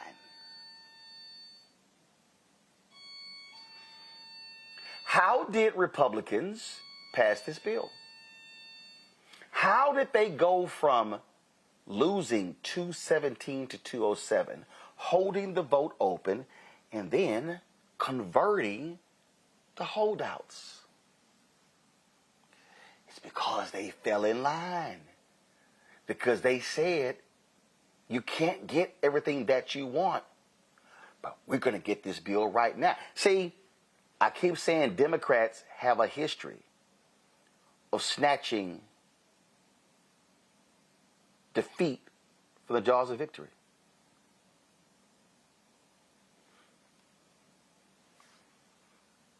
So right now, again, if you listen to what Jeffries said, House Democrats should be absolutely focused and fixated Project 2026. Pull up the graphic. The DCCC, I showed this the other day on the show. They sat here and they showed the 35 districts in play. That means right now, what Democrats should be doing, they should have the data, and they also do. They should have the data of every single one of those districts and how many people in those districts depend on Medicaid. What they should be having is how many people in those districts depend on SNAP benefits. What they should be doing is breaking down every single time a hospital in one of those districts closes down, the Democrats should be holding a news conference in front of that hospital. Every time a nursing home in those districts shuts down, they should be holding news conference in front. Person says in the chat, I disagree, you don't adopt your opponent's slogan. You're not adopting this slogan. What you're doing is you're offering a counter to your opponents. Y'all pull the graphic up. We have a shirt that says, y'all see my shirt? No, not that graphic. My shirt says, don't blame me if it was a black woman. We have a shirt that we're selling, and it says, FAFO 2025 project crossed out. Because that's exactly what is about to happen. What is about to happen right now is that rural America is about to be decimated. You know who that is? White people. Conservative white people. Decimated. It's about to happen. See, people, y'all, this is very simple. All the Democrats have to do is win 5 seats. 5. Pull that list up again. One of those folks on that graphic is Don Bacon. Don Bacon announced he's retiring. Don Bacon represents Omaha, Nebraska. He represents the district where that hospital announced today they were shutting its doors because of what happened today with Medicaid. See, I think the problem with some really smart Democrats is that sometimes they too damn smart. Sometimes they trying to make this thing so, oh my God, and oh my God, I hate this, and we ain't doing this, and we ain't doing that, and we should be doing this, and he's this, and Jeffries, no, he should be doing this here. Then you ask them, well, what specifically? Well, I don't really know. I can't really tell you that because that's really not my job. What the hell are you talking about then? Folks, I'm telling you, national Democrats, and I'm saying this for a reason, this is where national Democrats should be. Everything is 2026. Everything is 2026. Yes, you're going to defend your districts, but there are 35 vulnerable Democrats. All you need are 5. You win 5 out of the 35, you control the House. Republicans know it. Donald Trump is going to try to get everything he could get passed between now and November 2026 because he knows what's coming. And I'm telling you, folk need to stop sitting here and complaining, oh my God. I'm going to tell y'all something right now. You can bring back from the dead Sam Rayburn. You can bring back Tom Foley. You can bring back Skip O'Neill. You can bring Nancy Pelosi back. There's nothing that Nancy Pelosi could have done to stop this bill because they don't have the power. The only way you stop Trump and MAGA Republicans is if you seize power. And national Democrats had better be locked and loaded on 2026. Virginia Democrats had better be locked and loaded on maintaining the House in November, maintaining the Senate in November, and taking the governor's mansion, and taking out that black MAGA Lieutenant Governor Winsome Sears. That means Spanberger had better stop running this middle-of-the-road milquetoast campaign, and she better be talking and speaking to and energizing black voters who make up 20% of the state.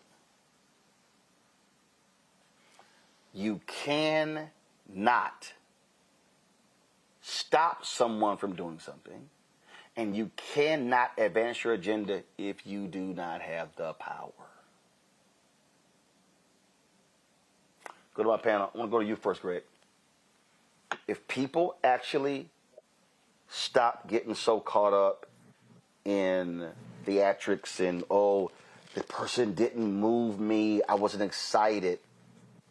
He really laid out what Democrats stand for and how to counter Republicans. Your thoughts? Well, brother, with all due respect to Leader Jeffries, in the words of Malcolm X, you're speaking a language they don't understand. I thought that it was as strong a speech as I've heard Hakeem Jeffries give. I think that if we lived in a nation, it would be the opening salvo of a project that could possibly work. But we don't live in a nation. We live in a country with a lot of different nations in it. You've got a president of the United States who is mentally ill, who is a racist, who called the winner of the New York Democratic primary in New York for mayor a communist, radical, threatening to deport him. And Leader Jeffries, understanding that his position is to keep the Democratic Party together, defended Mamdani, but stopped short of endorsing him. I wasn't moved by the speech. And it's not necessary for me to be moved by the speech, because I know that in order to advance, we don't have to be moved by rhetoric. I'm going to support whatever and whoever is going to advance the interests of our common humanity. But I can't help in this moment but think about Dr. King, not in the immediate wake of the Montgomery bus boycott, where Leader Jeffries spoke to in 1956, but in 1968. Dr. King understood very well where we live and what we had to do. And what we have done in this country, in terms of electoral politics, what we have done is tack toward that middle you're talking about, Roland. And the results have been a diminishing return in terms of black political power since its peak in the 1970s. I think there are probably more than a handful of people listening today and who are watching today, and I know you remember the battle between Julian Bond and John Lewis for that congressional seat coming out of Georgia. See, white nationalists were terrified. Brutal, and they were terrified of Julian Bond. John Lewis, not so much. See, the idea that you can appeal to the humanity of a white supremacist, I understand you got to refer to the founding fathers and you got to refer to those criminals, those fleeing felons that had your ancestors captive. I understand. You got to say what you got to say. But I'll end with this. I hope what you said is in fact what the Democratic leadership will do. I hope that they will overwhelm these white supremacists. I hope they will not leave the Congressional Progressive Caucus out on a limb. I hope that they will show the same energy they used to every time somebody showed up that wanted to fight with both fists, whether it be Cori Bush and now Wesley Bell is in the damn legislature, whether it be Nina Turner and now Chantel Brown is in. I hope they show that same energy when it's time to fight these white supremacists and punch them in the face. Social media, I saw one of these young people call Leader Jeffries AIPAC Shakur. Listen, let's be crystal clear now. You got to fight these people. So that same energy that was in that speech, we need to now see it in dollars. We need to see it in organization. And you need to see that in solidarity with people who you might not agree with on everything, but you cannot now turn around and try to walk that middle of the road, because if they take the House and take it by 1 vote or 2 votes, those quote-unquote conservative Democrats or soft white nationalists who will then caucus with the Republicans or at least cast their vote with the Republicans, that's when you know that the middle, as Dr. King said, that lukewarm thing, the worst enemy we got, the white liberal, when we read Where Do We Go From Here, Chaos or Community, comes out to play. This can be a turning point. Let me just stop, because I'm not going to say whether I trust it or not, because we got to do the right thing either way, but shouting good trouble and, nah, man, you speaking a language they don't understand, brother. The thing here, Eugene, when I talk about in terms of how do you move forward, the thing here which is critical is that for all of these Democrats who are mealy-mouthed, whining, complaining about Mamdani, they're idiots. Because what they're not doing is they're not asking the right question. And the right question to ask is, how did he win? How teach, did teach. he Come on now. speak? They're not asking, how did he run a smart, sophisticated, targeted campaign that spoke to the present day needs of the voters, that studied those who sat out previous elections, that activated them, that piqued their interest, and that turned out. That's why all the Bill Ackmans of the world, they can all be praising Eric Adams and all sorts of stuff like that. I'm telling you right now, I don't think there's no doubt. I think he wins the general election. Because what the people, what progressives, what Democrats, what people who lean Democrat, what people want is they want to see somebody who is speaking into them in a way that is addressing their real life issues, who is not talking to them from 30,000 feet, but who is doing what Joe Madison said, you got to put it where the ghost can get it. And look, I hope Democrats finally do learn a lesson, right? Because they had the opportunity when AOC beat Carly and when she got elected, right? And this New York election is a much broader demo, much broader landmass. But it's one more time another catalyst. Last week we had a discussion, after your interview with Jasmine Crockett, about how, them leadership should be using their assets like a Jasmine Crockett or Maxwell Frost, right? But most importantly, going back to eventual Speaker Jeffries' speech earlier today, what he was meticulous to do is he called out every single targeted swing seat that could be easily won by and shifted by a couple points. When he called out Mulatto, when he called out Lawler. I mean, some folk even, there's typically an unspoken rule within a delegation that you don't attack within your own delegation. But he understands that, hey, 3 of those 5 swing seats can come straight out of New York, right? And so he called out his own delegation members, put the targets on their backs. He laid out an agenda. I do think that part of what needs to happen, especially with the outside groups, is that the conversation that has to take place is, hey, look, people sat out this last election, and when people were saying, hey, give me power so that I can help you, you didn't, and now you're looking at these people to help you. You can't make that same mistake in 2026.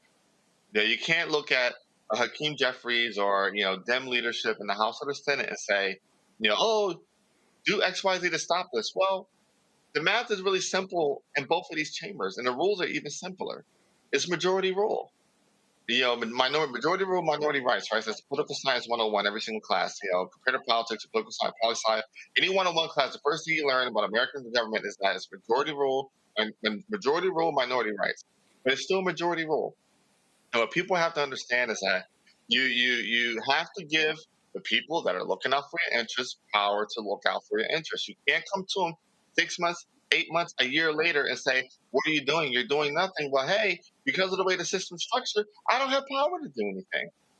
So, today, Leader Jeffries, laid out on the House floor a House Dem agenda.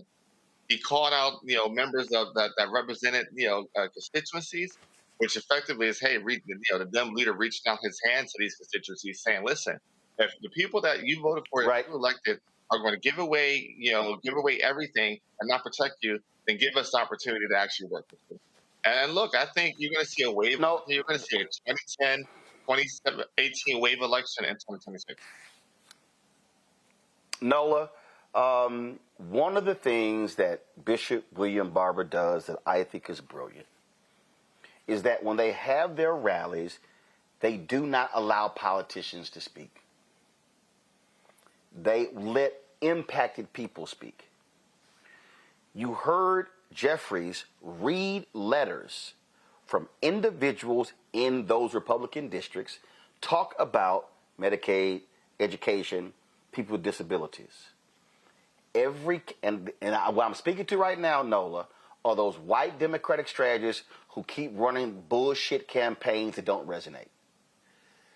What you do right now, you are collecting and you are amplifying impacted people in every single one of those 35 districts, and you use them like a battering ram against the Republicans to take them out in 2026. Your comments?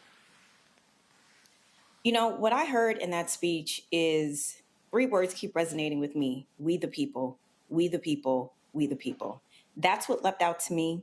I thought that this rhetorical device was used strategically as part of the Congressional Senate and Hill Content Creators Program. I have access to congressional members, so I've been a part of this fight pretty much since the beginning. I've been on the Hill at 2, 3, 4 o'clock in the morning, talking to people who are outside on the steps in the rain, and then also go inside and talk to members. And one of the things that everyone was saying, but had a hard time trying to figure out how to say it, was, we are here for the people. And that is what I heard in Jeffries, Leader Jeffries. People keep manifesting that.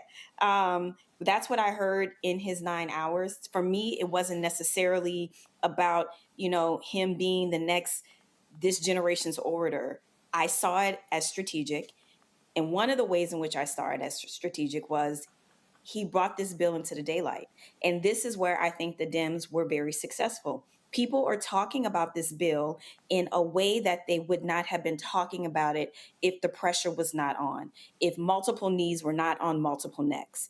And to your point, Roland, just last night, I was in historic Black Chat's liquor store last night. They had a whiskey tasting, and it was a smattering of Americans. And there was this young white male who was a Democrat from Alabama.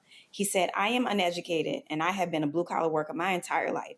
And he said, I get really annoyed because the Democratic Party feels so elite that I am not a part of the party, but I've always been a Democrat. My wife's a Democrat. We moved to DC so she could work here, and I picked up my life to support her dream because that's how much I believe in this. So we, the people, needs to mean exactly that. You have to keep reminding people. You have to also bring Southerners into this conversation, and not just 5 minutes before a national election. They need to be part of this conversation. They need to be engaged in a way that has not happened in a very long time. People need to understand what's at stake in this bill. And let me tell you something about Southerners. One thing they understand is their health. One thing they understand are their doctor's appointments. Like, most of their days are actually spent around their doctor's appointments. So this is an issue that resonates with people. This is why people are talking about this bill. So while the Republicans won this for Donald Trump, they did not win for the people.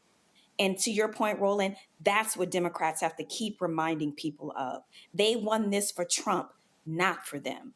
We the people, we the people, we the people. Here's a perfect example.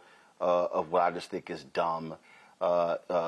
Progressive, Emma, where is it? It was just dumb. And this is what just drives me crazy. Hold up, let me find it right here, because I can't believe she posted this. Emma Vigeland, she goes, you know, it would have been great. She goes, maybe if Democrats spent weeks leading a mobilization effort against the bill, a national strategy with rallies in key districts, instead of having meltdowns about Zoran, I'd be a bit more enthusiastic about Jeffries' grand plan to delay the vote until the afternoon. What was stupid is they did that. One of the reasons this bill was so unpopular in the polls is because Democrats literally were holding town halls in Republican districts. See, this is the stupid stuff that drives me crazy with progressives who act like stuff isn't happening, okay, who go, oh, okay, they gave a long speech this afternoon.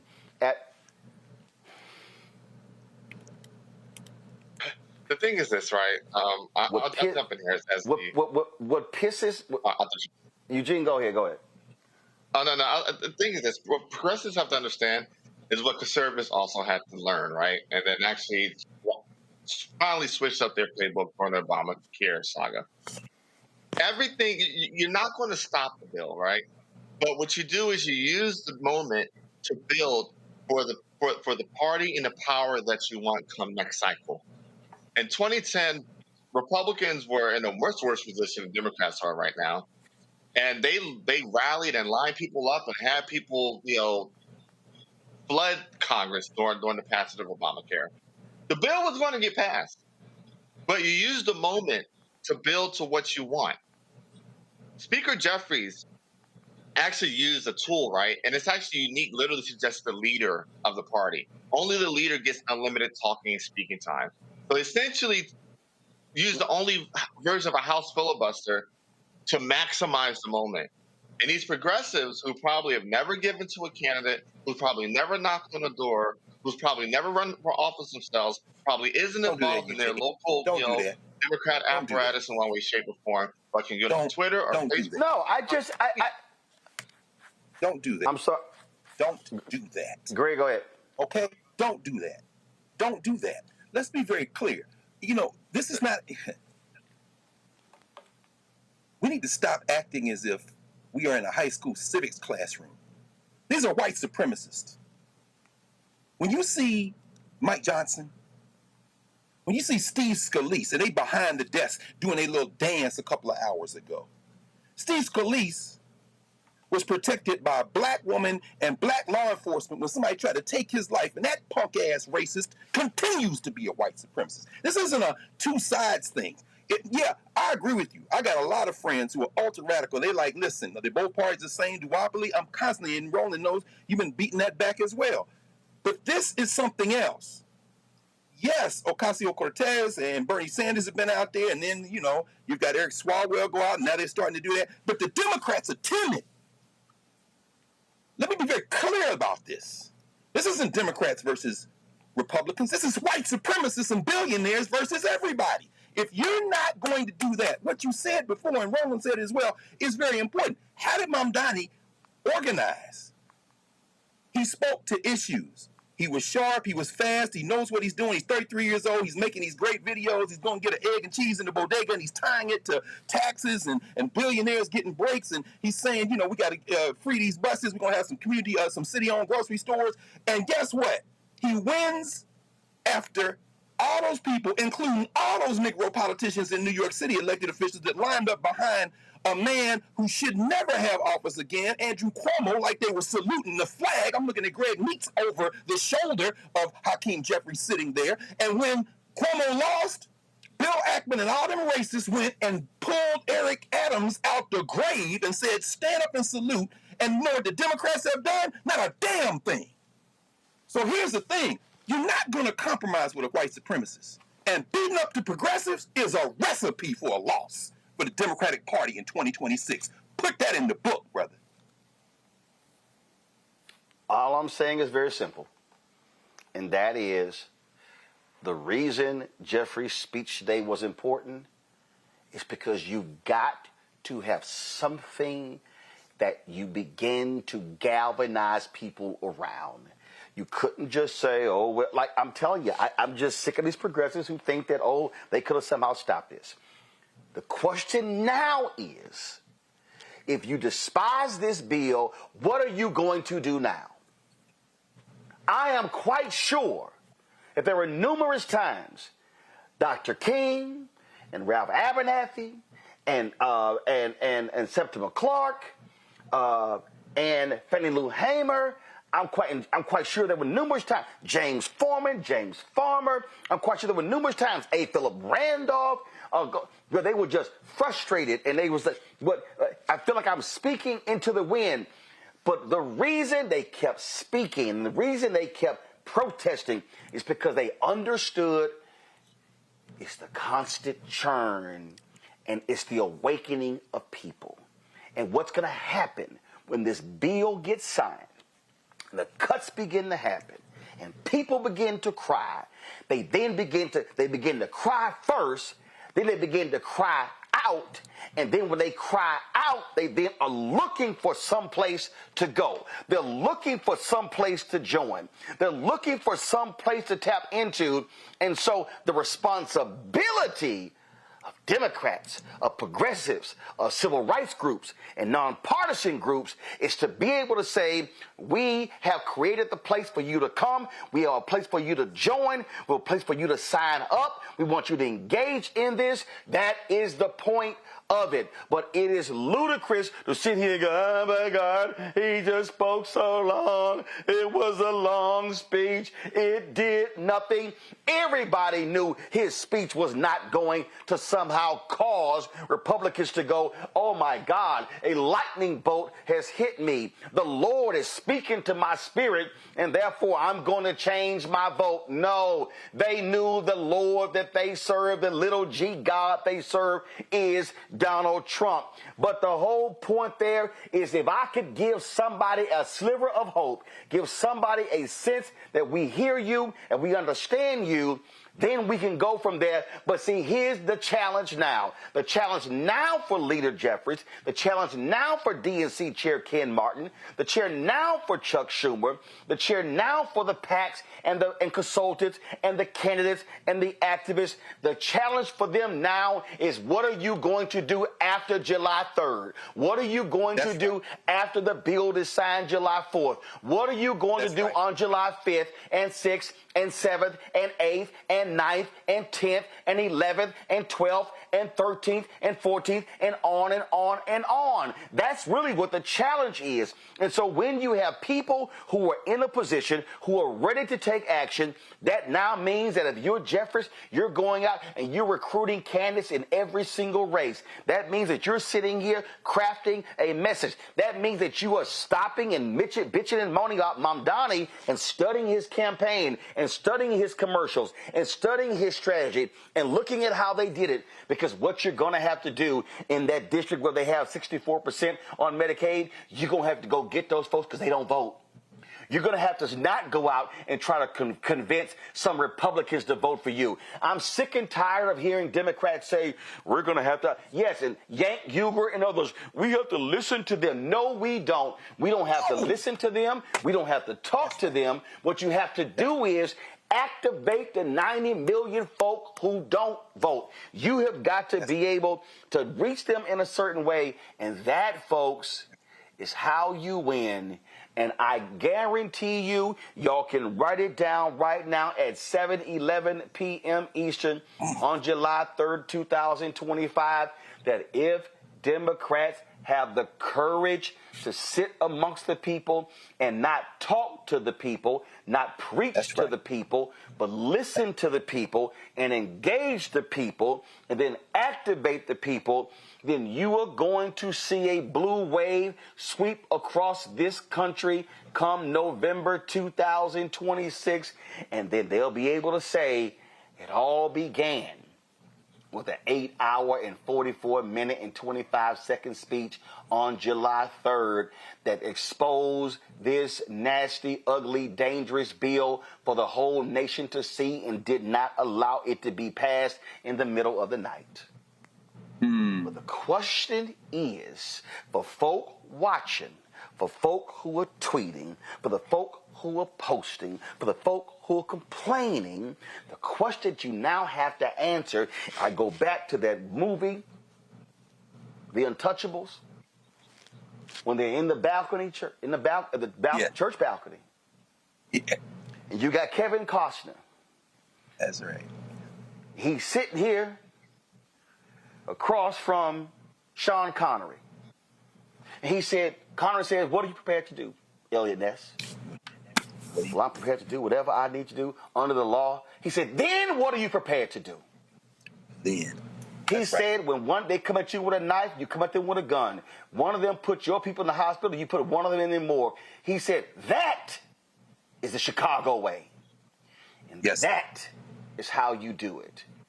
But he said, but the question is, Mr. Ness, what are you prepared to do? And that is the question that I have for the more than 5,000 of y'all watching right now, for the folks who are listening. If you want to see something change, I don't need you. You can't vote today. What you can do right now is go out and inform and educate and enlighten. Tell folk to watch this show. Tell people what needs to happen. And we need to be sitting here letting them know what's going on and what happens and what closes and what gets shut down and who gets affected. And we got to be telling these stories. And then when the time comes to pull that trigger at the ballot box, we rain holy hell on these evil, despicable people, vote them out of office, and then we say after 2026, J.D. Vance and everyone else, we coming after you in 2028, and you sit here and run over them like a locomotive train. But that cannot happen if folk sit on the sidelines and whine and complain. That's right. Nola had to go.